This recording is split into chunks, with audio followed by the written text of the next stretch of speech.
كلمتين من الاخر، وممكن حد يزعل ممكن حد يتضايق، بس مش مشكله، احنا متعودين على كده. اللي في الصوره دي بنت اسمها هايدي. البنت دي تقريبا كل الناس سمعت عنها الايام اللي فاتت، وكانت حديث السوشيال ميديا كله.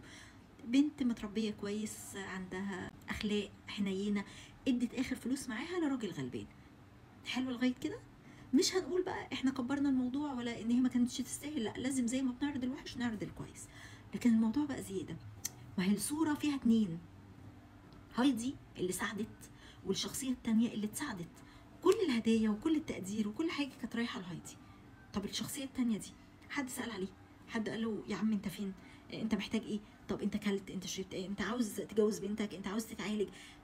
يعني طب انتوا بتعرضوا كل ده على اساس ان هي تبقى قدوه لبقيه الناس. طب انتوا خدتوها قدوه؟ يعني انتوا اتعلمتوا منها؟ انتوا اتعلمتوا تحسوا بالناس؟ انتوا اتعلمتوا تدوا للغلبان والفقير والمحتاج واللي ناقصه حاجه؟ انتوا عملتوا ده؟ ما عملتوش ده. امال يبقى الموضوع بقى وصل ان هي بقت متاجره وبزنس وشو، وكل واحد ياخدها يتصور عنده طب حرام عليكم، حرام عليكم. اسالوا على الراجل ده، خدوه. يعني بدل ادوا له صباع كفته، ادوا له وحده يحيح، ادوا له اي حاجه، ادوا له اي حاجه. الراجل ده موجود معانا يا جماعه. لكن ان انتوا تستغلوا البنت للترند، فانتوا شويه عرب يعني، انتوا هتكرهوا الناس فيها وهي مالهاش ذنب. هي خدت هديه 2، قلنا لها شكرا ميرسي، عملنا لقاء 2. طب ندي بقى الهديه الثالثه الرابعه للراجل ده، طب الخامسه السادسه نعمل بيها حاجه لحد تعبان. طب يعني لكن كده كتير، كده كتير والله العظيم.